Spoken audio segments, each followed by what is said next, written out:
Bismillahirrahmanirrahim. Assalamualaikum warahmatullahi wabarakatuh. Hari ini kita akan membahas materi tentang diagram fasa. Ini adalah materi yang cukup penting dipelajari sebagai orang engineer, ya khususnya di bidang teknik material. Ya, karena ini berfungsi, kita mempelajari diagram ini untuk memutuskan nanti ya sifat apa yang ingin kita dapatkan. Baik. Kita lihat dulu yang pertama, lihat definisi ya, bahwasanya diagram fase atau dikenal juga dengan istilah diagram keseimbangan fase. Dalam bahasa Inggris kita sebut dengan istilah equilibrium phase diagram. Ya. Jadi kita memahami bahwasanya logam itu tidak bisa berdiri sendiri ya dalam keadaan murni. Fe saja yang sering kita temui, Fe itu tidak bisa berdiri sendiri. Begitu dia di alam, ini dia langsung mengalami reaksi dengan oksigen. Bisa membentuk Fe3O4, Fe3O4, bisa menjadi Fe2O3. Jadi keadaan ini besi, ya. Begitu juga misalkan di alam itu kalau kita kenal adalah istilah Mg. Mg ini tidak bisa berdiri sendiri, dia akan bereaksi dengan oksigen. Jadi intinya unsur-unsur itu dia akan membentuk sistem keseimbangan. Ya, sistem keseimbangan itu dia akan mencari posisi yang paling stabil. Dengan cara apa? Dengan cara berikatan dengan atom lain. Maka kita kenal kemarin dengan istilah ada elektron valensi. Jadi elektron valensi itu elektron keluar, bisa dia kelebihan elektron, bisa kekurangan elektron. Baik. Nah, jadi untuk lebih stabil, paling sederhana ini kita padukan, ya, atau kita jadikan alloy. Nah, baik. Jadi sehingga dengan adanya perpaduan ini, struktur yang terdapat dalam keadaan menjadi lebih seimbang, baik pada temperatur maupun tekanan tertentu. Nah, jadi kombinasi dua unsur atau lebih ini akan membentuk paduan logam yang akan menghasilkan sifat-sifat yang berbeda. Ya, sifat-sifat yang berbeda. Contoh sederhana ini kalau kita mau buat monel ya, yaitu kita campurkan nikel dengan copper. Jadi kalian bisa perhatikan ini ya. Jadi nikel itu yang berwarna hitam, sedangkan copper itu yang berwarna orange di sini. Nah, kita bisa lihat nih, kalau dari hasil pencampuran itu ada yang pencampurannya substitusinya sempurna, ada yang sifatnya acak. Nah, ini kita bisa bedakan. Ini namanya adalah istilah fase A, ini fase B. Apa itu fase? Nanti akan kita bahas berikutnya. Nah, jadi tujuan kita memadukan sebuah material prinsipnya adalah untuk memperbaiki sifat logam tersebut. Apa yang kita perbaiki? Yang kita perbaiki diantaranya keuletan, kekuatannya, kekerasannya, ketahanan korosi, ketahanan terhadap aus, serta ketahanan terhadap lelah. Nah, ini targetnya. Oke, kita akan lihat perbedaan antara komponen dengan fasa. Ya, jadi di dalam pencampuran itu komponen itu lebih dikenal dengan istilah unsur dia. Contoh misalkan Al dengan Cu itu komponen. Itu komponen yang kita campurkan. Sedangkan fase itu hasil daripada pencampuran. Kita nanti akan memberikan memberikan istilah masing-masing. Misalkan kita campurkan Al dengan Cu itu ada fase alfa, fase beta, misalkan. Ini kita saja yang memberikan istilah. Nah, jadi kita bisa melihat keadaannya di bawah mikroskop elektron. Dua fase yang berbeda tersebut. Misalkan pencampuran antara aluminium dengan copper, ya. Ini alloy. Di bawah mikroskop elektron kita bisa melihat fase alfa itu seperti apa, fase beta itu seperti apa. Sini kelihatan yang lebih terang ini adalah fase beta, sedangkan yang gelap itu adalah fase alfa. Oke. Ini gambaran ya bahwasanya di bawah mikroskop elektron fase itu bisa terlihat. Nah, kita sekarang mempelajari sederhananya kita mau campurkan antara gula dengan air. Gula dengan air. Jadi kawan-kawan bisa bayangkan kalau seandainya kita mencampurkan gula dengan air apa yang terjadi. Yang paling sederhana akan terbentuk sirup, ya kan? Gula dengan air itu akan terbentuk sirup. Nah, dari pencampuran itu ada kalanya nanti gula itu tidak bisa larut secara sempurna. Maka kita bisa membedakan ini gula, ini masih ada liquidnya. Ada gula, ada liquidnya. Nah, jadi kita bisa melihat di situ. Kalau kita lihat sirup, berarti dia fasenya semua fase liquid sirup. Tetapi kalau ada solidnya, ya berarti kita bisa membedakan liquid mana, solid yang mana. Oke, kenapa bisa terjadi seperti itu? Di sini kita kenal dengan istilah batas kelarutan. Batas kelarutan. Nanti lebih jelas kita akan membahas ya. Ada liquidus, garis batas liquid, ada solidus, batas solid. Nah, sekarang kita lihat dulu yang kita campurkan gula saja tadi dengan air. Kalau gula kita campurkan dengan air, sederhananya misalkan saya campurkan, ini kawan-kawan harus paham, ini pure water, ini dia berarti posisinya di sini airnya 100% ya ini ya. Ini 100% air di sini 100% gula. Ya, di sebelah kiri saya ini adalah 100% air, di sebelah kanan saya ini adalah 100% gula. Jadi kalau dia bergeser ke kanan, kalau kita geser ke kiri, berarti ini gulanya semakin berkurang. Ya, ini gulanya semakin berkurang. Kalau ke kanan itu berarti airnya semakin bertambah. Jadi logikanya seperti itu, ya. Nah, oke, sekarang kita lihat. Misalkan saya mau campurkan gula 20% saja. Ini gula 20%, berarti airnya itu 80%. Ya, gula campur dengan air 80-20, ini akan menghasilkan sirup juga. Tapi tingkat kemanisannya aja beda-beda. Nah, kalau kita aduk di suhu kamar saja, itu bisa larut dia. Ya. Kalau kita panaskan lagi, ya tetap saja bentuknya seperti itu. Oke. Nah, tetapi kalau kita geser, kalau kita lihat yang 65% sugar. 65% sugar berarti hanya 35% saja airnya. Di sini kita lihat yang warna biru.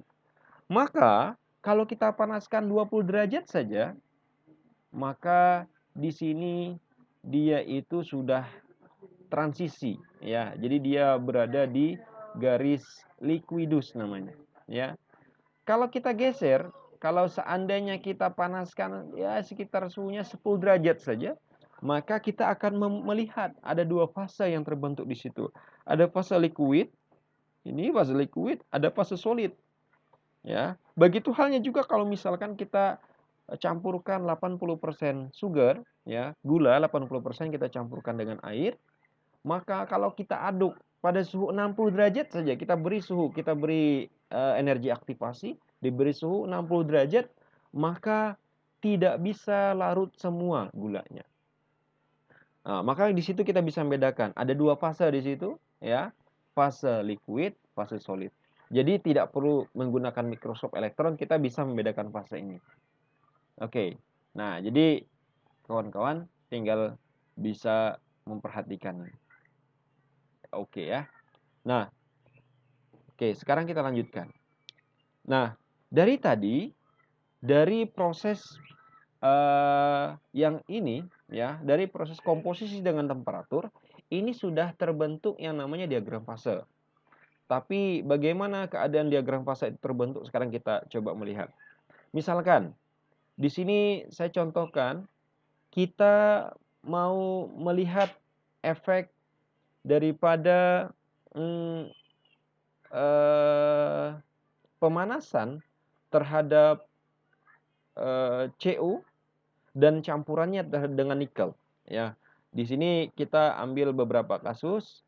Cu kita panaskan dari 1400, ya, suhunya 1400 dia sudah meleleh.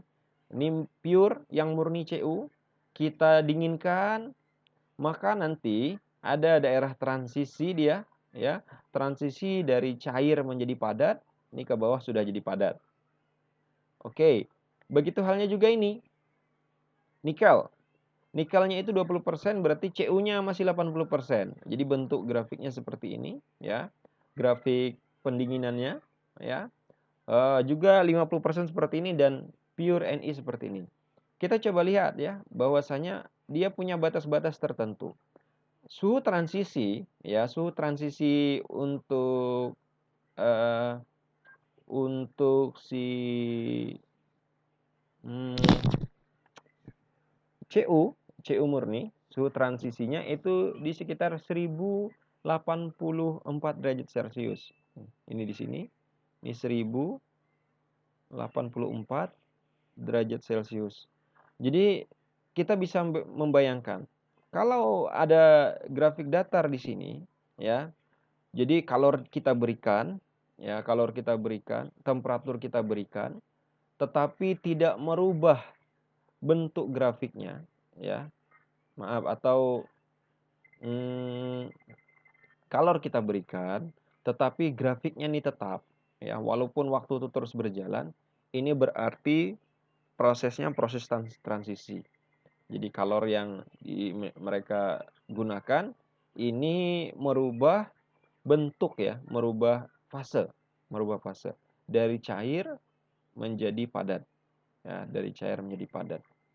Nah, kalau kita ambil air misalkan, air itu dia suhu transisinya kan dia berubah menjadi padat itu 0 derajat, ya.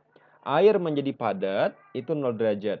Padat menjadi cair itu juga 0 derajat. Seperti halnya kalau kita ambil dia mendidih. Air itu mendidih pada suhu 100 derajat. Ya. Dari dari dia berubah uap air, ya. Jadi 100 derajat itu disebut sebagai kalor uap di situ, ya. Kalau ada kalor di situ namanya kalor uap. Nah, dari atas sana, dari uap menjadi cair pun itu transisinya di 100 derajat. Oke, kalau 20% nikel dia mulai transisinya, ya, itu di sekitar 1200 gitu, ya. 1200 nanti sampai 1100.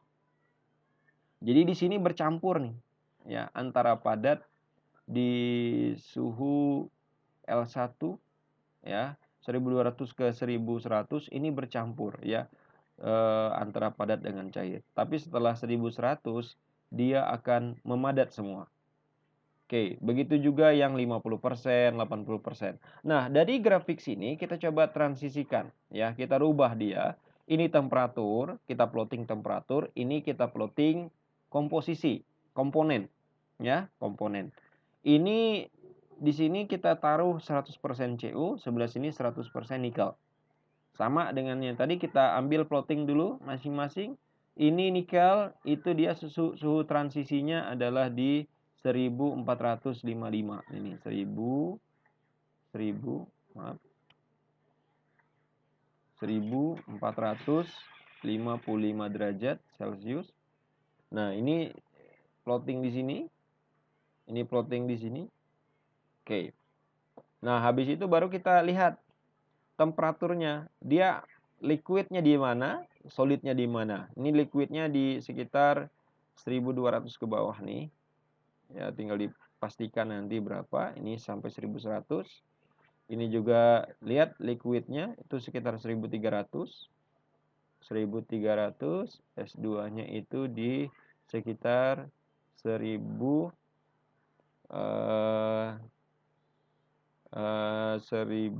sekitar 1190-an ya ini. Nah, ini sama juga L3. Nah, baru kita hubungkan. Liquid kita hubungkan, solid kita hubungkan. Nah, dari sini kita bisa membayangkan, ya. Ini fasenya alfa. Ini fasenya alfa. Solid itu kita lambangkan alfa di sini.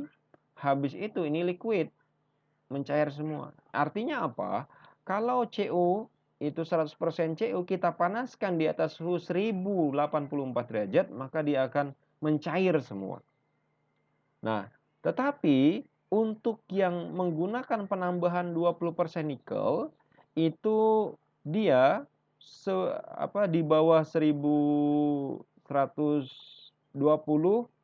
ini dia masih bentuknya solid. Naik ke atas itu tercampur antara solid dengan liquid. Nah, jadi dia akan berubah menjadi liquid semua setelah di atas suhu 1190 derajat. Nah, oke, seterusnya ada seperti itu. Oke, dari sini kita bisa membayangkan, oh ini tadi fasenya apa, ini fasenya apa, ya. Sama halnya tadi dengan sugar, ya, dengan gula yang kita campurkan dengan air. Oke. Nah, ini sekarang kita lihat lebih dalam, ya, lebih jelas. Nah, untuk diagram fase itu, kawan-kawan, yang harus kita pahami adalah dengan keyword, ya, kita punya suhu dan komposisi, kita sudah bisa mengetahui nanti pertama jenis fase yang terbentuk itu apa. Yang kedua, kita bisa hitung komposisinya berapa, ya, persen beratnya berapa. Baik, sekarang kita coba melihat nih, sederhana. Ada titik A, ada titik B. Sini contohnya, titik A, titik B ini adalah gambar diagram fase antara nikel dengan Cu. Ini Cu. Jadi kuprum dicampurkan dengan nikel. Yang tadi, yang grafik tadi, kita ambil misalnya titik A.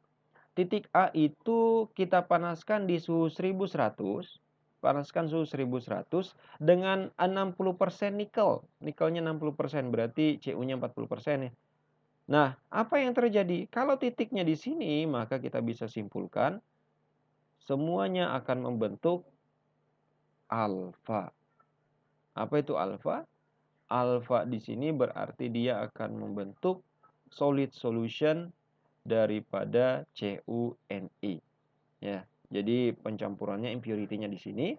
Nah, kalau seandainya kita naikkan suhunya sampai 1250, tetapi pencampurannya kita kurangi menjadi 35% saja misalkan, ya, menjadi 35%. Ini dia 35%, maka ini titik B. Titik B ini berada di antara liquidus line dan solidus line. Jadi kita bisa melihat bahwasanya titiknya itu berada di antara itu. Maka yang terbentuk adalah fasenya ada dua. Ada liquid, ada solid. Solidnya kita beri term di sini dengan istilah alfa. Ya. L plus alfa di sini. Nah, itu kita bisa menentukan dulu fasenya apa. Nah, sekarang berapa persen L, berapa persen alfa. Nah, ini step berikutnya. Kita lihat. Oke. Kita akan lihat, ya. Rule keduanya itu kita mau mengetahui komposisi fasanya. Ya, komposisi fasa. Nanti nikelnya berapa persen, kita akan lihat dari titiknya nanti. Oke. Sekarang kita perbesar gambarnya. Kalau tadi sampai 100%, sekarang kita ambil saja dari 20 sampai 50% nikelnya. Baik, sekarang kita coba lihat. Untuk contoh dengan pencampuran nikel 35%, maka di titik A sini, kita bisa sebutkan titik A ini yang dihasilkan adalah semua liquid.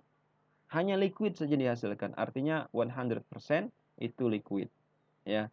Nah, jadi dengan kondisi pencampuran nikel itu 35%, ya, 35%, maka komposisinya, ya, itu semua akan membentuk liquid. Ya, membentuk liquid dengan Ni 35% Ni-nya. Nah, sekarang bagaimana keadaannya kalau kita lihat titik D? Titik D ini di bawah. Titik D ini dia akan terbentuk solid. Solid semua yang terbentuk. Tetapi yang harus kita ingat, solidnya itu terdiri daripada 35% nikel. 35% nikel. Nah, yang menarik di sini kalau kita ambil di daerah transisi, di daerah pencampuran. Oke, di daerah pencampuran itu anggaplah titik B di sini. Titik B. Nah, ini kita mau lihat titik B. Di titik B itu berapa persen nanti nikelnya, ya? Kita akan coba sama-sama menghitung. Sederhananya kita harus proyeksikan dulu dia, ya. Maka kita tarik, di sini kan ada liquid, ada solidnya. Maka proyeksikan garis ini ke garis liquidus. Dari B, tarik garis ke liquidus. Habis itu dari B juga, tarik garis ke solidus. Untuk mendapatkan Cl, ya, Cl, komposisi liquidnya, ya, oke. Berapa persen Ni-nya yang terkandung di dalam situ? Ambil, tarik garisnya, ya. Dari sini kita bisa proyeksikan nih, kita kira-kira saja. Kalau menyentuh, ya terpotong dengan garis liquidus, itu kita tuliskan sebagai Cl dia. Cl berarti di sini komposisinya 32%. Yang solidus, tarik garis ke bawah, ya. Proyeksikan, potongkan dengan solid, habis itu proyeksikan ke bawah. Ini di sini contohnya saja, ini 43%, ini 32%. Oke, nah dari sini kita coba melihat komposisinya berapa Ni-nya. Ya, komposisi liquidnya berapa, komposisi alfanya berapa. Oke, nah sekarang langkah berikutnya adalah kita mau mencari komposisinya. Ya, komposisinya. Masing-masing persen beratnya. Kalau tadi di titik A ini 100%, ya, dia adalah liquid. Sedangkan solidnya itu 0. Kalau yang D di titik D itu 100% dia liquid. Maaf, 100% itu solid dan liquidnya itu 100%. 0% liquid, 100% solid. Nah, sedangkan titik B. Titik B ini yang harus kita hitung. Berapa kira-kira dia liquidnya, berapa kira-kira solidnya. Caranya bagaimana? Ini ada contoh sudah. WL itu berapa jumlahnya, ya, masing-masing fasa itu. Kita coba lihat jumlahnya masing-masing fasa. Nah, dari sini persen beratnya kita bisa hitung. Dia sama dengan berapa? Sama dengan, ya, dengan mengetahui tadi masing-masing komposisi Cl, mengetahui C alfa, ya. Di sini kita langsung hitung. Kita tulis aja WL. WL itu berarti kita mau mencari yang liquid. Berarti kita ambil seberangnya. Ya, ambil seberangnya. Ini liquid sebelah sini, ambil seberangnya, sederhananya kayak gitu. Nah, ini ambil seberangnya. S berarti dia. Kita bagi panjang garisnya. R plus S. Ya. Berarti dari sini kita bisa dapatkan S-nya adalah, ya, S ini di sini 43, di sini 35. Berarti yang tertinggi dikurang terendah. Berarti 43 kita kurangi 35. Kita bagi S tambah S. Berarti sepanjang ini sama dengan 43 dikurangi 32. Dari sini kita bisa hitung hasilnya adalah kira-kira 0,727 dan seterusnya. Atau kita bulatkan menjadi 0,73. Atau kita tulis dalam bentuk persentase 73%. Oke, ini fraksi berat daripada liquidnya. Sekarang kita mau mencari fraksi berat daripada solidnya. Alfa, ya, solid itu. Oke, kita lihat. Alfa berarti karena alfa itu sebelah sini, berarti kita ambil seberangnya. Seberangnya adalah R. Sama dengan, ini sama R plus S. R-nya berapa? R-nya itu berarti 35 dikurangi 32. Kita bagi kita bagi 43, kita kurangi 32. Kalau kita hitung, ini hasilnya adalah 0,27 atau 27%. Kalau kita jumlahkan keseluruhannya adalah 100% juga, ya. Dimanapun jumlahnya harus 100%. Di sini tadi 100% liquid, di sini 100% juga, tapi penjumlahan daripada 73% liquid dan 27% solid. Yang di bawah ini adalah semuanya solid. Baik. Nah, sebenarnya yang kita bahas tadi itu kesimpulannya adalah kita sedang membahas aturan daripada lever, ya, lever rule. Kita tinggal buktikan nanti penjumlahan tadi, ya, penjumlahan keseluruhan sistem itu dia harus sama dengan 1. Nah, kita dari soal yang tadi itu kita sebenarnya mau cari komposisi misalkan, ya, komposisi Ni-nya berapa. Nah, kita tinggal cari, tulis WL dikali CL ditambah W alfa kali C alfa.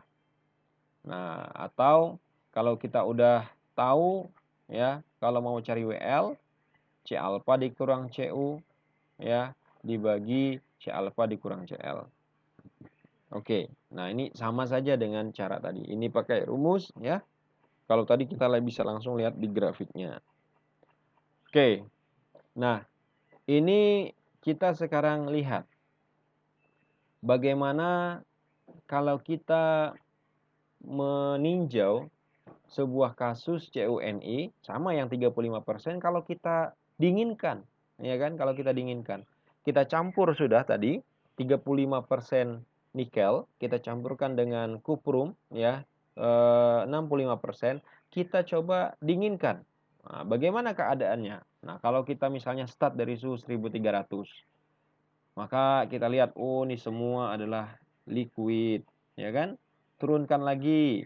Nah, kita turunkan lagi sampai menyentuh posisinya tepat di liquidus line.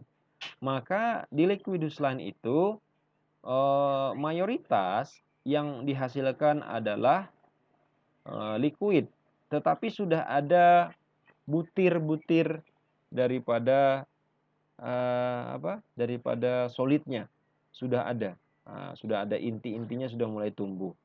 Nah, habis itu memasuki titik C ini sudah titik antara liquid dengan solid, ya. Jadi kita bisa prosentasenya tergantung dengan penggunaan rumus aturan lever tadi, ya. Jadi kalau kita hitung di sana dapat kita hasilnya berapa persen liquidnya, berapa persen solidnya, kita bisa hitung.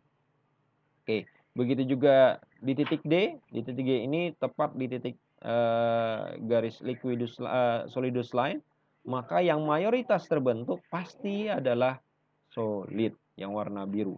Tetapi kalau kita sudah ke titik E, ini kita turunkan suhunya di bawah 1200, maka yang terbentuk adalah semua bentukannya adalah bentukan padat, ya. Di sini sudah terbentuk yang namanya solid solution itu di sini, ya, solid solution. Jadi kalau kita mau buat monel, maka suhu yang kita pakai itu tidak boleh tinggi banget nih, di atas suhu 1200 misalnya. Maka monelnya tidak terbentuk dengan baik, ya. Oke. Nah, maka kita dari sini merekayasa material itu pelajarannya adalah kita lihat dulu bagaimana keadaan diagram fasenya. Ini sudah hasil riset lama gitu kan. Nah, tetapi masih bisa kita pakai terus-menerus. Ya, paling nanti kalau kita tambahkan material baru, maka kita harus bentuk lagi diagram fasenya seperti apa. Oke. Nah, ini kalau kita lihat kawan-kawan keadaan sifat mekaniknya. Nah, apa efek yang dihasilkan daripada penambahan komposisi ini bisa kita lihat. Misalnya nih, ini kita hitung tensile strength-nya, kalau ini elongation-nya. Nah, kita tahu kan bahwasanya tensile strength itu berbanding terbalik dengan ductility, ya kan, berbanding terbalik dengan ductility. Nah, dari sini kita merekayasa material, tinggal kita ambil kurang lebihnya nanti. Mau material seperti apa yang mau kita bentuk. Ya, oke. Nah, ini keadaannya seperti ini, ya, tensile strength. Tentunya ya, ada nanti yang maksimum tensile strength yang kita hasilkan misalnya. Misalnya tadi kita ambil 35% kan? 35% itu berarti antara tensile strength dengan elongation-nya itu ya kita anggaplah paling ideal gitu kan. Ya, jadi elongation-nya besar, tensile strength-nya juga tidak terlalu rendah. Ya, oke. Nah, kita lihat ini sekarang ada istilah eutectic. Ya, eutectic. Nah, binary eutectic system. Berarti binary itu ada dua komponen. Ya, eutectic itu nanti adanya pertemuan dua komponen padat di situ. Ya, dua komponen padat. Baik. Ini yang ada kasus seperti ini campuran CuAg. Ya, CuAg. Kalau nikel Cu tadi itu tidak ada eutecticnya. Ya, ini eutectic tuh di sini. Oke. Sebelum membahas lebih lanjut, saya akan sampaikan beberapa istilah ya, beberapa istilah yang dikenal di dalam diagram fase. Khususnya ya diagram fase biner. Oke. Nah, ini bentar saya mau tunjukkan dulu. Nah, ini reaksinya. Ini eutectic. Ini eutectic di mana keadaan liquid itu mengalami pendinginan, dia akan membentuk dua buah dua buah fase liquid. Ada alfa, ada beta. Ini contoh nih misalkan. Nah, ini dari atas kita cooling, dinginkan, liquid kita dinginkan, akhirnya ketemu di sini. Ini ada fase alfa, ada betanya, ada alfanya di sini.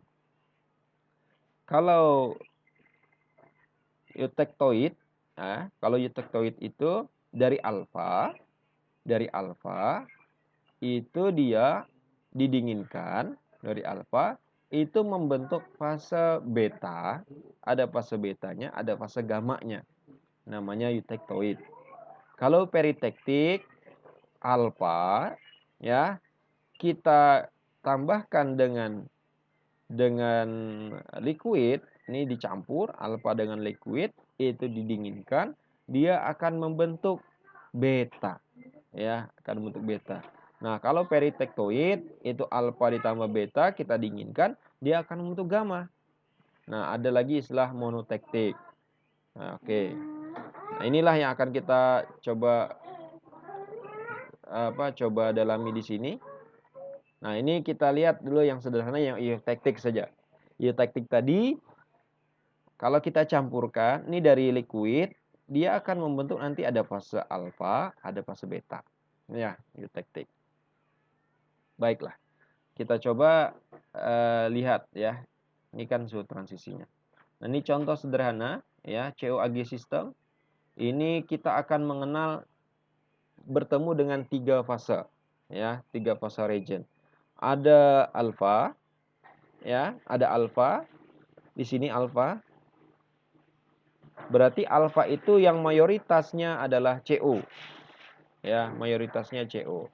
Sedangkan ini kita campurkan dengan Ag. Beta. Beta ini adalah mayoritasnya adalah Ag. Mayoritas Ag, ini mayoritas Cu. Oke. Nah, di sini kita lihat ya. Di sini kita lihat Te di sini berarti temperatur eutectic. Nah, ini temperatur eutecticnya. Di mana kalau didinginkan dari liquid didinginkan, dia akan menghasilkan alfa, fase alfa dan fase beta. Fase alfa dan fase beta. Oke. Kalau C ini berarti komposisi daripada di mana T itu menghasilkan daerah eutectic. Oke. Ini transisinya di sini ya. Oke, kita lihat sekarang lebih jelas nih. Kita ambil contoh misalkan ya. Ini PBSN ya, PBSN. Kalau PBSN alfanya mencolok ya. Sedangkan betanya itu kecil. Oke, kita lihat yang PBSN system. Jadi 40% SN, 60% PB. Ini kita bentuk jadi alloy. Suhunya tidak tinggi-tinggi amat, 1500 saja PBSN. Maka kita coba melihat fase apa yang terbentuk. Ya, kalau kita panaskan dia, ya, 40% SN, 60% PB. Ingat ya, ini SN. SN-nya berarti sini, ini PB di sini. Ini 100% PB, ini 100% SN. Berarti kalau bergeser ke sana, PB-nya berkurang, SN-nya nambah. Oke. Titiknya misalkan, ini ada soal 40% SN, ya, kita campurkan dengan 60% PB. Kita panaskan di suhu 150 derajat. Maka yang terbentuk apa? Yang terbentuk adalah fase alfa dan fase beta. Tinggal lihat gambar grafiknya ini, ya. Oke. Ini sudah kelihatan di sini. Ini kalau L plus alfa di sini akan terbentuk di campuran 18,3. Tekniknya di 61,9. Ini 97,8 tekniknya. Oke. Nah, sekarang kita coba melihat berapa C alfa, berapa C beta. Ya. Oke, caranya sama dengan yang tadi. Ini alfa. Dari titik yang diinginkan itu kita proyeksikan ke alpha line, ya, atau solidus line tapi yang punyanya si alpha. Satunya kita proyeksikan ke beta, ya, garis beta.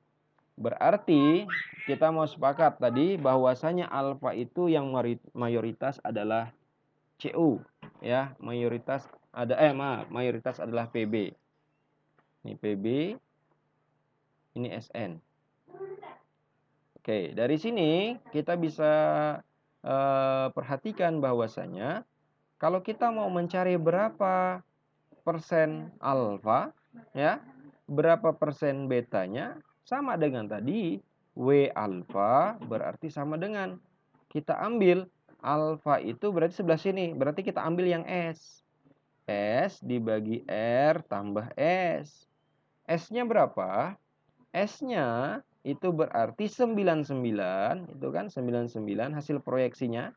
Nih, langkah pertama kan kita memproyeksikan dulu. Dari sini tarik ke sini, baru proyeksikan ke bawah. Oh, ini 11. Berarti SN-nya di sini 11%. Ini tarik sini, sini. Oh, ini 99% SN-nya. Jadi SN yang kita lihat ya. Oke, berarti ini kita bisa hitung 99 dikurangi 11. Ya. 99 dikurangi 40. Ya, ini 40 nih.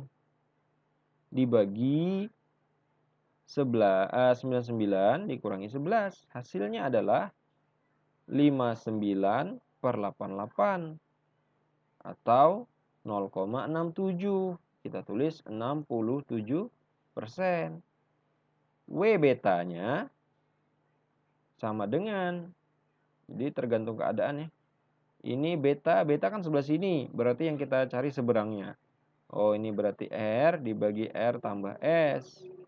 R-nya berapa? R-nya adalah 40 dikurangi 11 dibagi berapa dia?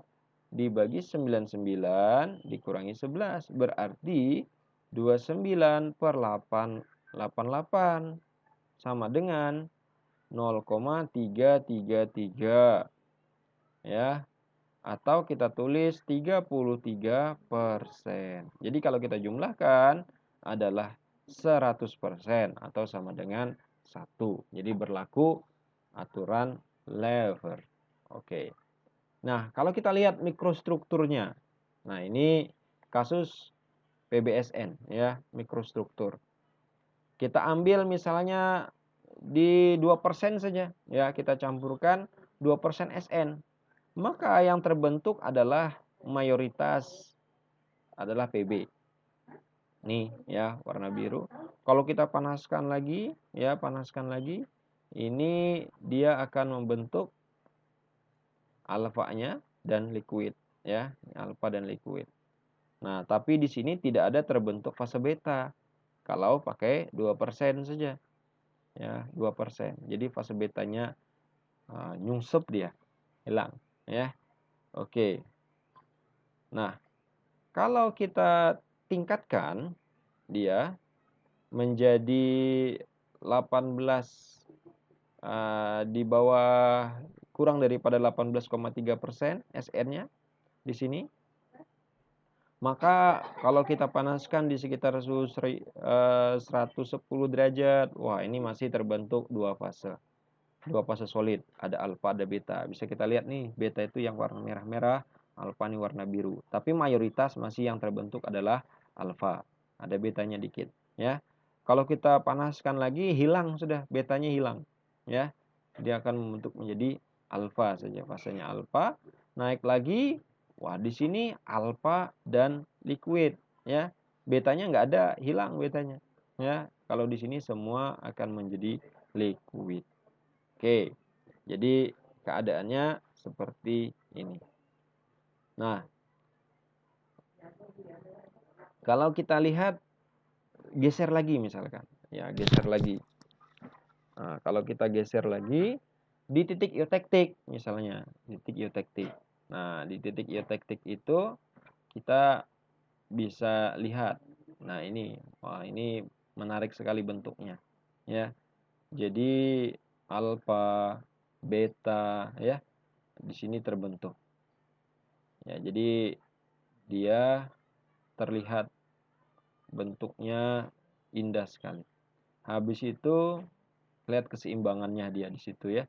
Nah, habis itu kalau kita naikkan lagi ke atas itu maka yang terbentuk adalah liquid semua. Oke.